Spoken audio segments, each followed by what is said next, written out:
Grabe guys, idea yung tips na naman. So, panoorin natin ito guys. So, grabe yung kalan ni Uncle guys. Gamit niya yung mags ng sasakyan, no?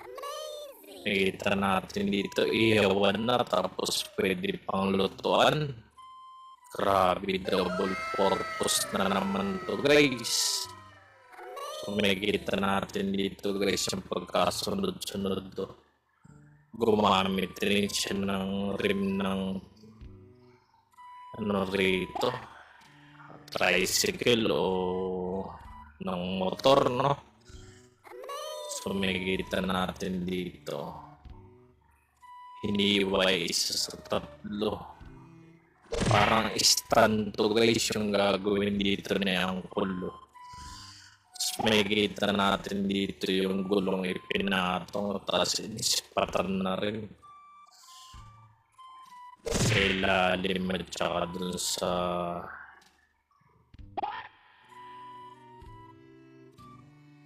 taas nun nilagyan ng dalawang tubo. Tapos makikita natin dito so yung bakal na pabilog si Angkol.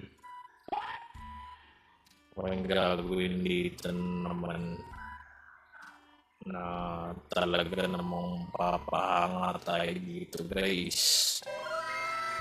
So makikita natin dito para ipinantay niya dun, no? Siguro gagawin niya parang grills, no? Yun, para sa ihawan to guys. Tapos makikita natin dito. So yun yung pina-grilled niya para pang ihaw. Tapos yun nilagay na isang bilog. So yun guys, so yung tubo na yun na nilagay para play dun guys, so para na papalit-palitan. So in-spray na nga para mas maganda yung kalalabasan. Grabe lupit talaga ito ni Uncle. Talaga naman kakaiba talaga dumalit si Uncle, lalo na pagdating sa mga kalan, no? Ayos na ayos. So, syempre kailangan i-demo kung paano gamitin yan, no? O kung gagana. So, lagay na nga ng kahoy si Angkol. So, nagsalang ng